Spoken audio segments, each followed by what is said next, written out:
One of the biggest questions I'm asked all the time is, how can I support my fellow workers? How can I support my colleagues? I'm interested by the concept. I'm interested by learning more, but I just kind of don't know where to start.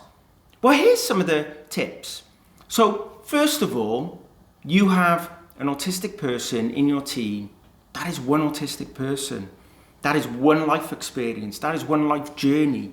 Depending on where they came from in the world, depending on the challenges they may have faced, what type of education they received, what their family makeup looks like, whether they were excluded from education, whether they enjoyed education, did exceptionally well academically, but didn't get along with their peers. All of these things have a huge impact on an individual's life experiences, on the level of confidence, on their ability to share with you what those challenges are.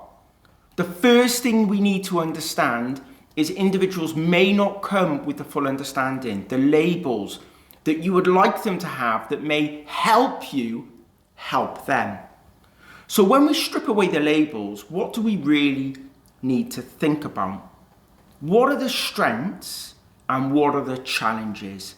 They're two really simple things that we can get our heads around and support an individual at understanding. And often we have lots of mechanisms for identifying strengths. But what you need to understand with somebody who's been often misguided, they may mistrust the information that they've been given. People have told them, like me, hey Theo, you're so confident. You can't have social anxiety, right? You must always be okay at talking up on a stage. Theo, there's no way you're anything but 100% uber confident. Well, the reality is, I really struggle with confidence when I go into a room full of people I don't know. I mean, extreme lack of self-confidence. I'm almost frozen. I try to find myself an anchor, a support. I like to know what's going on ahead of me. I like to be able to see beyond the next step so that when I'm going to an event, I know where I'm going to go, who I'm going to meet. I have some structure. Now, some flexibility around that structure is amazing and I love it, but I need some anchor points. Otherwise, I get lost. Now, this is not that different from any piece of work or any life experience. I'm the same if I'm doing a project. I like to know what the key points are, the key stages, but I like the flexibility to work around them and the regular catch-ups.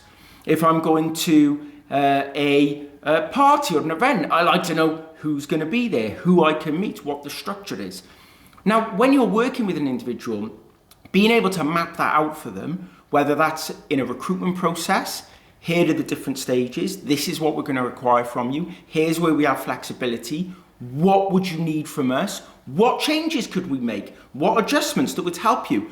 Not tell us you're autistic so that we can make autistic changes. No, because you may have co-occurrence, you may be autistic, ADHD, dyslexic, but you may have some significant trauma around going into an interview, for example. Like my sister and mum, who always really struggled with that environment. They had migraines just at the thought of going into that situation. So when you break it down to those steps around where you're going to be, what you're going to do, who you're going to see, like these things really fundamentally help everybody, but we need to do them in a step-by-step process and then provide individuals with the ability to access that and then let them know where there's going to be flexibility. I mean, this is a really important way to engage with your workforce, with your employees, or with prospects outside of that, or even just with friends in your social circle to make sure that you manage those situations better.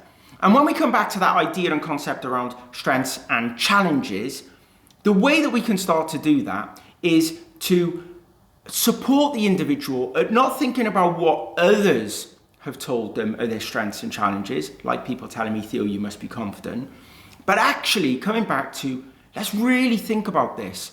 List out the things that you enjoy doing and that you feel you're good at, and it might be talking on a stage, it might be writing a blog or writing a policy or procedure or focusing on a system or a process.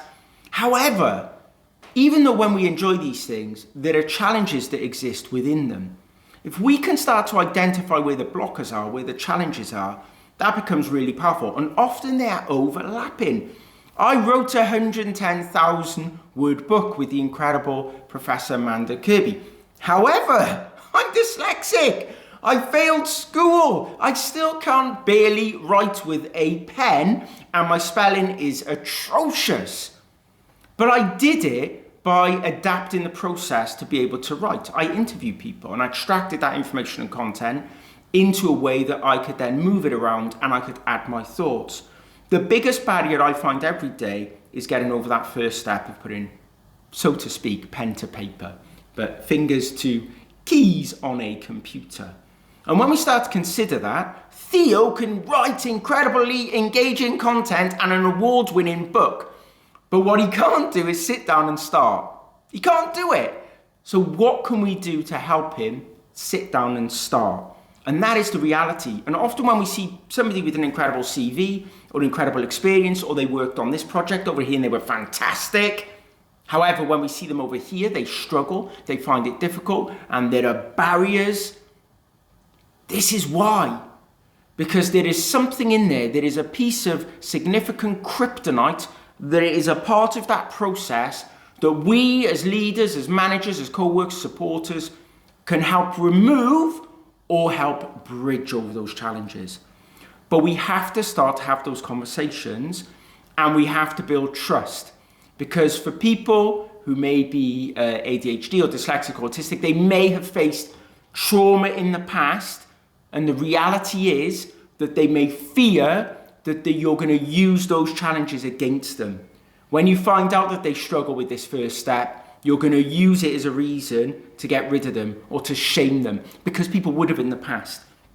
So we have to build that trust, build the understanding, build the awareness around this incredible concept of neurodiversity, build trust in our people that they know we're going to do the right thing. And then when we uncover some of these challenges and the crossover with those strengths, we're going to support building some bridges and connecting those dots that really give people power in the workplace. It's not that difficult, it's not that complicated, but it starts with trust, it starts with honesty, and it starts with communication. And that's where you need to start next. Planning your communication engagement with your fellow people to ensure that you can get the best out of them with neurodiversity considered and neurodiversity by design.